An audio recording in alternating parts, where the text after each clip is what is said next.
Pasteur Ciel encore. On est le 9 juin 2018. Je ne sais pas si vous remarquez que les jours filent, hein. Alors, donc moi je le constate, ça va tellement vite. Mais bon, voilà, aujourd'hui je viens sonner encore la trompette et nous encourager à mettre notre vie en règle. Si vraiment on a tendance à traîner les pas, et puis bon, voilà, parce qu'on est dans le temps où nous allons voir notre Seigneur glorieux venir ravir son épouse. Alors, si tu fais partie de l'épouse de Christ, alors tant mieux. Donc voilà, continue d'enlever la poussière. Mais si tu ne fais pas encore partie, peut-être parce que, bon, tu es prise dans la religion et toutes sortes de choses, je viens t'encourager vraiment à laisser de côté, en tout cas, le monde et ses passions et vraiment à faire partie du lot qui sera enlevé, un peu comme l'histoire des Saints Vierges.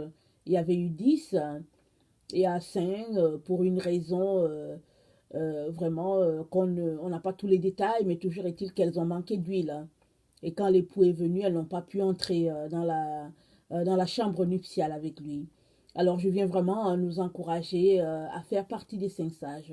Et cela demande vraiment du travail de notre part. Pas une vie de paresse, mais une vie de renoncement. Et ça, c'est tout un travail.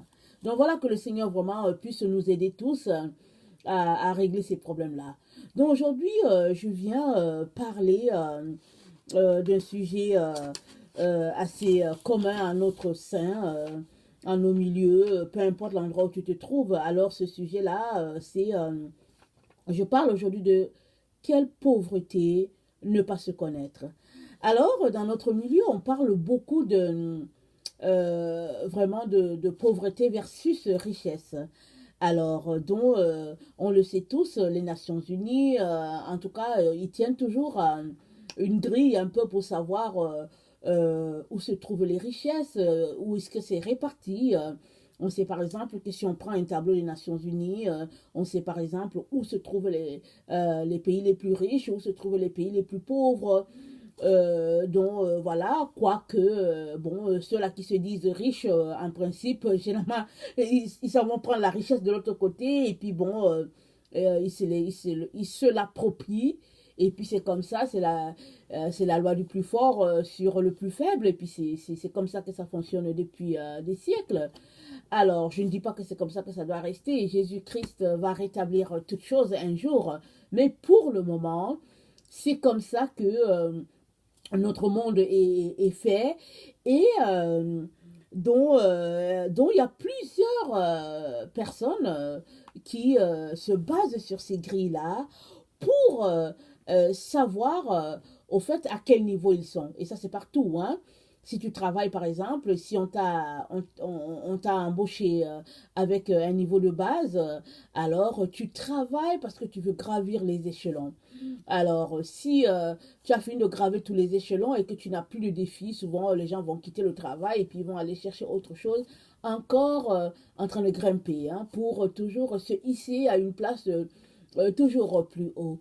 Alors, il y a d'autres personnes aussi qui arrivent et puis on leur dit non, ici, toi, alors tu restes à la base, tu ne grimperas pas. Et bon, voilà, et ça fait des chocs, et ça fait des trucs très difficiles pour l'ego. Et voilà, la vie est comme ça. Alors, d'autres personnes se font esclaves du travail parce qu'ils veulent vraiment grimper. Et ils veulent arriver à un niveau où on va leur dire que bon, tu as terminé le tableau, tu as tel niveau. Et puis ça, c'est un peu partout, hein. Souvent, il faut être au milieu des gens qui travaillent, qui ont les travaux, qui ont des boulots séculiers pour savoir, souvent leur conversation tourne autour de là. Et, et bon, et généralement, c'est quoi? Quand on augmente notre niveau, on a un certain, notre standing s'améliore, notre niveau de vie s'améliore.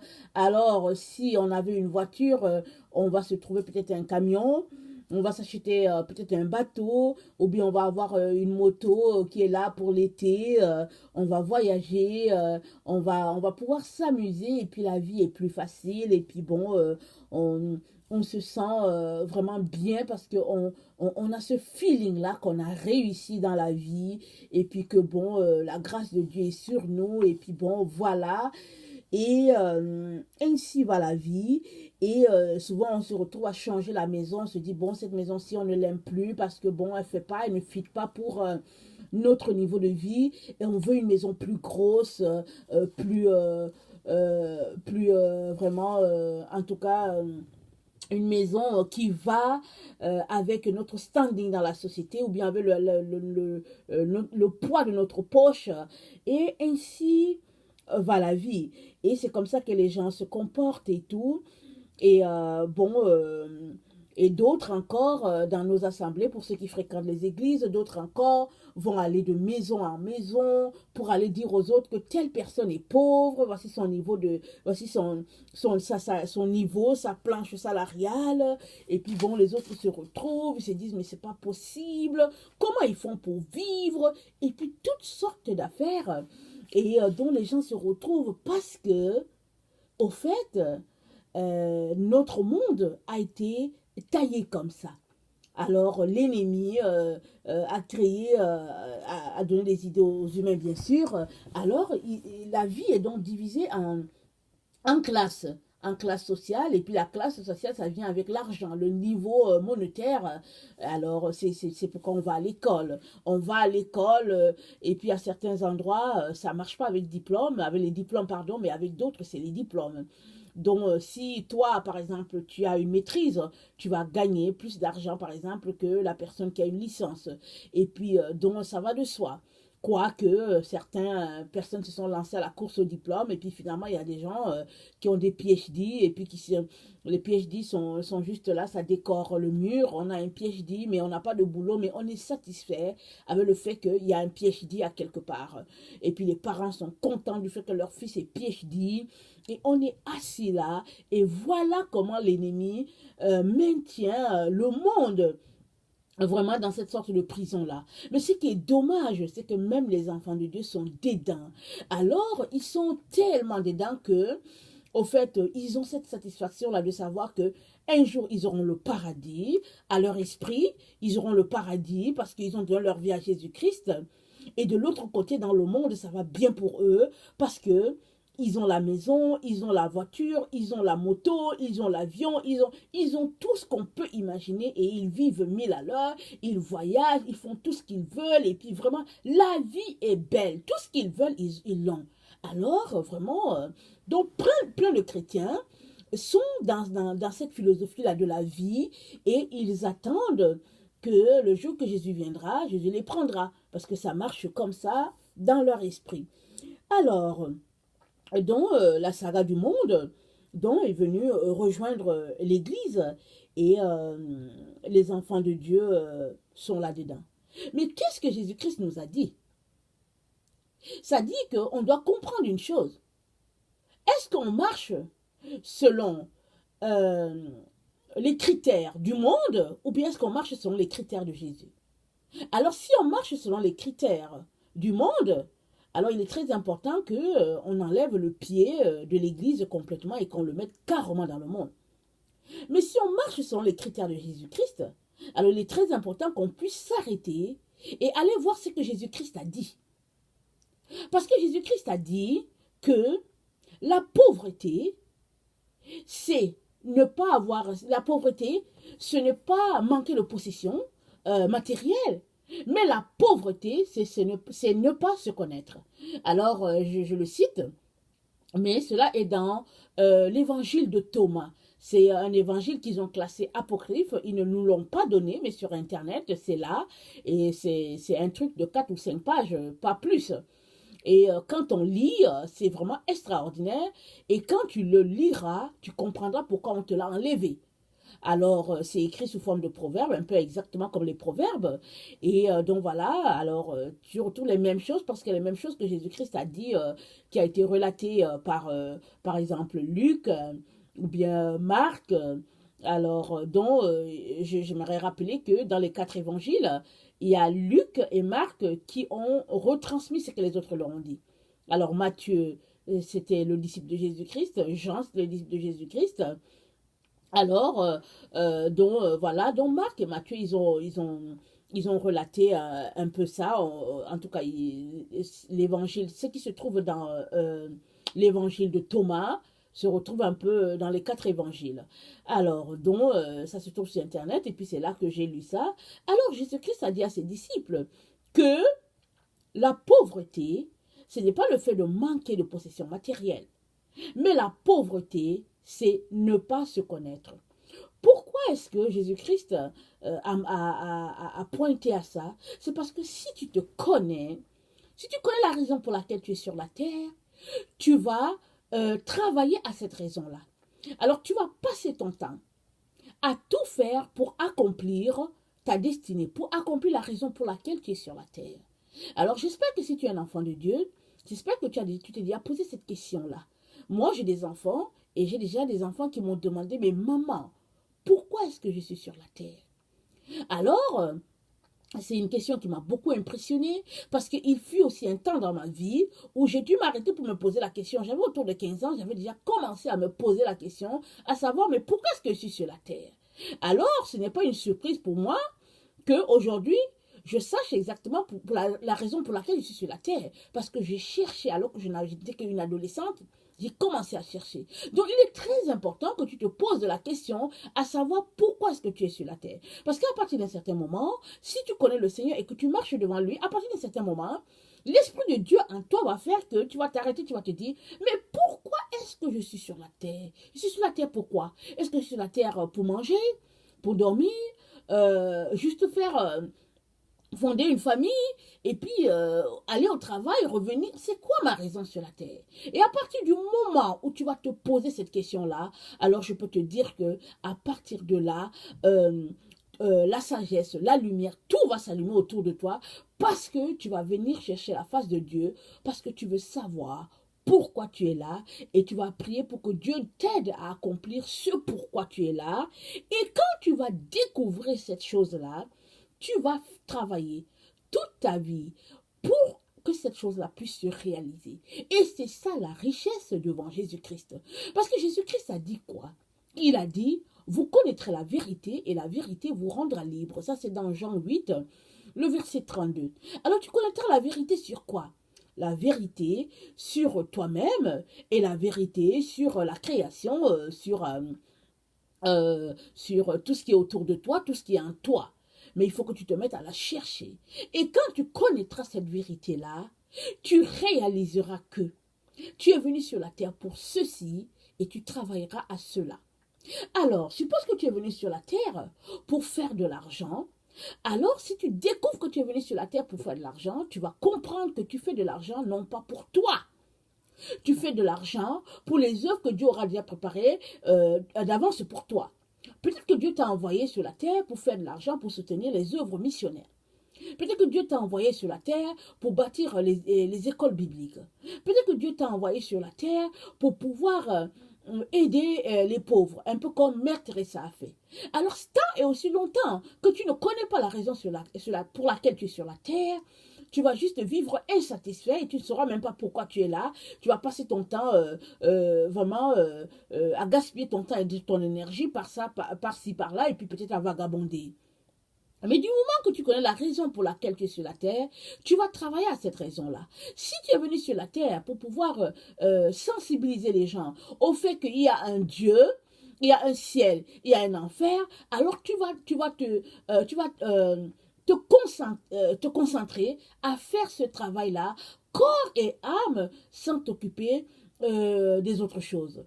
Mais si tu ne connais pas la raison pour laquelle tu es sur la terre, évidemment, tu vas passer ton temps à suivre les tendances dans laquelle la société te place et finalement, tu seras perdu et un jour, quand tu seras devant Dieu, Dieu va te poser des questions sur ce qu'il t'a envoyé faire sur la terre et tu seras perdu. Tu vas dire, Seigneur, au fait, on ne me l'a jamais dit. Et lui, il va te dire, mais est-ce que tu as demandé?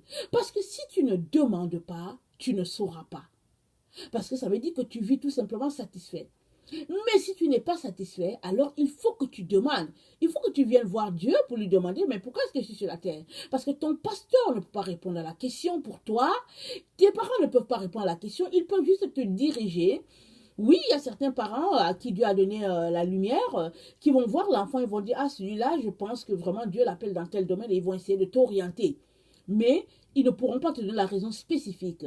Et ça, Dieu le garde pour lui-même parce qu'il veut cette relation-là avec toi. Et pendant que tu es dans cette relation-là avec lui, il va te dire, mon fils, ma fille, voilà, j'aimerais que tu fasses ceci, j'aimerais que tu fasses cela. Et vous allez vous entretenir dans vos moments d'intimité et il va t'équiper afin que tu puisses réaliser ce pourquoi il t'a envoyé sur la terre. Alors, si tu connais vraiment la raison pour laquelle tu es là, alors cette raison-là te rendra libre. Tu ne seras plus lié par tout ce que la société dit, tout ce que la famille a projeté pour toi, mais tu seras tout simplement libéré de tous ces poids-là que la société ou bien la famille place sur toi et tu vas vivre dans le but d'accomplir ta destinée parce que Jésus-Christ compte sur toi pour que tu puisses le réaliser. Parce que tu es un bout du puzzle. Les humains que nous sommes, nous formons tous un puzzle que Dieu a formé pour sa gloire. Alors, nous avons notre part à poser dans cette construction-là, à laquelle Dieu a appelé toute l'humanité. Alors, si tu découvres qui tu es, ça veut dire que tu viens de découvrir le bout de puzzle que tu es. Et alors, il est important que tu viennes le placer à l'endroit où ça doit être pour que cette construction-là soit une construction parfaite. Mais si tu es inscrit à l'école du moi, jamais tu ne pourras réaliser ce que Dieu a pour toi. C'est quoi l'école du moi? L'école du moi, c'est ces personnes-là qui sont pris dans ce piège-là d'être centrés sur eux. Ils sont juste le nombril d'eux-mêmes. Alors tout ce qu'ils font, ça tourne autour d'eux. Et s'ils ont une famille, ça tourne autour de leur famille. Et s'ils sont satisfaits, s'ils sont heureux, alors tout s'arrête là et puis ils sont heureux. Ils ne sont pas capables de soulever les yeux pour voir ailleurs. Alors moi je suis là pour te dire que Jésus ne t'a pas envoyé sur la terre pour que tu sois inscrit à l'école du moi. Parce que l'école du moi ne fait pas partie des écoles qu'il y a au ciel. Parce que Jésus-Christ est venu sur la terre, non pas pour nous enseigner à nous inscrire à l'école du moi, il est venu justement pour nous dire de ne jamais nous inscrire à cette école-là. Parce que si tu t'inscris à cette école-là, jamais tu ne pourras accomplir ta destinée. Tu ne pourras pas toucher à la raison pour laquelle tu es sur la terre. Mais malheureusement, la société dans laquelle nous vivons, malheureusement, le monde dans lequel nous nous trouvons, l'école où nous allons, la façon que la société est faite, elle est taillée de manière à ce que on va à l'école, on se dit que je serai grand un jour, on acquiert nos diplômes parce qu'on se dit que je serai un grand type, et puis une fois qu'on est ce grand type-là, on se dit que bon, tout est pour moi, alors tout est centré autour de moi. Et si bien que souvent même on n'arrive même pas à jeter un coup d'œil au malheureux qui est là à côté. Et effectivement, le malheureux est malheureux. Mais il y a des gens qui sont tellement centrés sur eux qu'ils vont te dire que le malheureux qui est là, rien ne prouve qu'il est malheureux. Ils vont te dire que, mais pourquoi est-ce qu'il veut que je lui donne mon 2 $ parce que, au fait, pourquoi il ne va pas travailler? Mais si la personne est là, peut-être que c'est parce qu'elle n'a jamais pu avoir du travail. Peut-être c'est parce qu'elle a une maladie qui fait qu'elle n'est pas capable. Peut-être c'est parce que vraiment sa vie, elle est vraiment une vie insupportable. Et puis même, il y a même des gens qui disent que oui, je ne veux pas donner mon 2 $ parce que je ne veux pas qu'il prenne la drogue avec. Mais tu ne sais pas. S'il prend la drogue parce qu'il veut oublier ses problèmes. Alors si tu lui donnes les 2 $, peut-être qu'il va aller s'acheter un bout de pain pour manger. Parce qu'il ne faut pas justifier notre égoïsme par le fait que si on donne l'argent à quelqu'un, il va aller le gaspiller. Alors si tu ne veux pas donner l'argent, donne-lui du pain, donne-lui quelque chose. Mais toujours est-il que Dieu nous a créés pour que nous ayons la pensée vers les autres. Parce que c'est ça la vie de Dieu. C'est ça le monde que Dieu a mis sur place. Il n'a pas mis sur place un monde d'égoïstes. Alors, les gens, si tu marches dans le monde d'égoïsme, alors c'est plusieurs feux qui sont allumés, il n'y a aucun lien entre eux. Alors, il n'y a pas de lien, il n'y a pas de contact, chaque lien, chacun est dans son bout et c'est tout. Mais Dieu nous a créés pour que nous soyons en communion les uns avec les autres, parce que de toutes les manières, nous venons tous des mêmes parents, Adam et Ève. Et puis bon, on sait tous ce qui s'est passé après. Alors, ce n'est pas possible d'être un enfant de Dieu et d'être inscrit à l'école du moi. Alors, si tu es pris à ce piège-là, mon frère, ma soeur, je viens t'inviter ce matin à prier pour que Dieu te fasse sortir de là. Parce que si tu es inscrit à l'école du moi, je suis désolée de te dire que tu ne feras pas partie de ceux-là qui vont passer leur éternité avec Jésus-Christ. Je suis désolée de te le dire, mais c'est ça la vérité. Parce que tu as beau aller à l'église, tu as beau donner ta dîme, tu as beau faire tout ce que tu fais, si tu es inscrit à l'école du moi, il n'y a pas de place pour toi au ciel. Je suis désolée de te le dire. Il y a des gens qui donnent leur dîme parce que bon, ils ont été enseignés que bon, il faut donner la dîme et tout et tout. Et puis parce que bon, voilà, c'est comme si, c'est comme ça. Ils donnent leur dîme. Et une fois qu'ils ont donné la dîme, ne me fatiguez plus, disent-ils. J'ai donné ma dîme, j'ai donné mon 10% et le 90% c'est pour moi, je fais ce que je veux.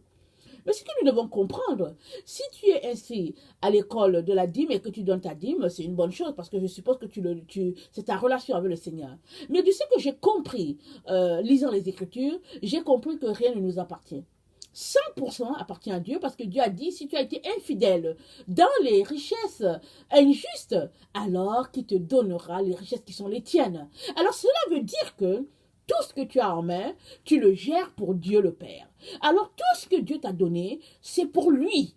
Et il t'observe, il voit comment est-ce que tu gères ce qu'il a mis entre tes mains. Que ce soit le don, que ce soit l'or, que ce soit l'argent, peu importe, il regarde comment est-ce que tu gères ça. Et une fois que tu finis avec la vie sur cette terre, si tu te retrouves dans sa présence, alors il te donnera la part qui te revient parce qu'il va dire, tu as bien géré ou bien tu as mal géré. Alors, je viens donc vraiment nous encourager à sortir de cette école-là qui fait qu'on a une certaine fierté de faire partie d'une certaine classe sociale et on vient, on prend son petit lit de plage, on se met là, on met ses lunettes noires et on est couché au soleil et puis on se bronze et on se dit que bon, la vie est belle et pendant qu'on est là, et il y a des gens partout, soit autour de nous, soit quelque part sur la terre qui n'ont pas à manger. Ils n'ont même pas à manger, mais nous, on est heureux et puis bon, on s'assoit là pendant qu'on est là, on pense à combien de montants on a à la banque et tout, et puis bon, voilà. Jésus-Christ a dit, qu'est-ce qu'il a dit? Il a dit, amassez-vous des trésors au ciel où la rouille ne ronge pas. Et il n'y a pas de ver qui ronge. Parce que là où est ton trésor, là aussi sera ton cœur. Alors Jésus-Christ est en train de te dire, si ton cœur est dans tes richesses, dans les biens de ce monde, dans tout ce qui est statistique du monde et tout, Jésus-Christ dit que ça veut dire que tu fais partie du monde, ton cœur n'est pas avec lui. C'est ça qu'il est en train de dire. Mais il est en train de dire que si ton cœur est vraiment avec lui, alors tu vas faire ce à quoi son cœur à lui est attaché. Et le cœur de Jésus-Christ est un cœur plein de compassion pour tous ceux-là qui sont dans le besoin, pour tous ceux-là qui souffrent. Le cœur de Jésus est avec ceux-là qui vivent non pour eux, mais qui vivent pour les autres. Parce que nous sommes sur la terre pour vivre la vie de Jésus-Christ.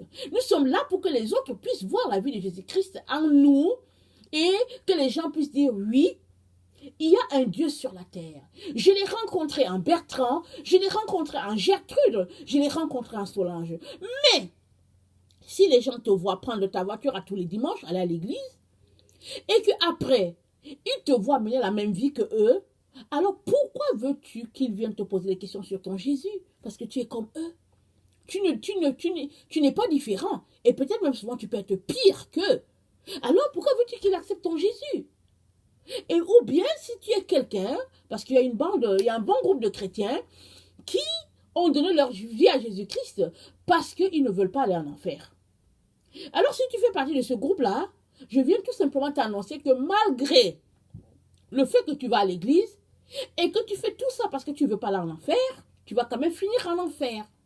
Parce que Jésus-Christ n'est pas là pour satisfaire les désirs des gens qui, au fait, sont juste là pour leur intérêt. C'est pourquoi tout à l'heure, je parlais de l'école du moi. Nous sommes dans vraiment un siècle où on est à l'école du moi. Et puis ça a commencé depuis les siècles derniers. Mais notre siècle connaît vraiment cet apogée-là. Parce que souvent, il y a quelqu'un qui est là à côté, qui roule sur des millions. Et il y a un autre qui est à côté qui n'est pas capable, à la fin du mois, d'avoir un 100 $ dans sa poche. Il n'est pas capable. Mais celui-là qui roule dans les millions trouve que Dieu l'a béni. Dieu l'a tellement béni que, bon, vraiment, il est heureux.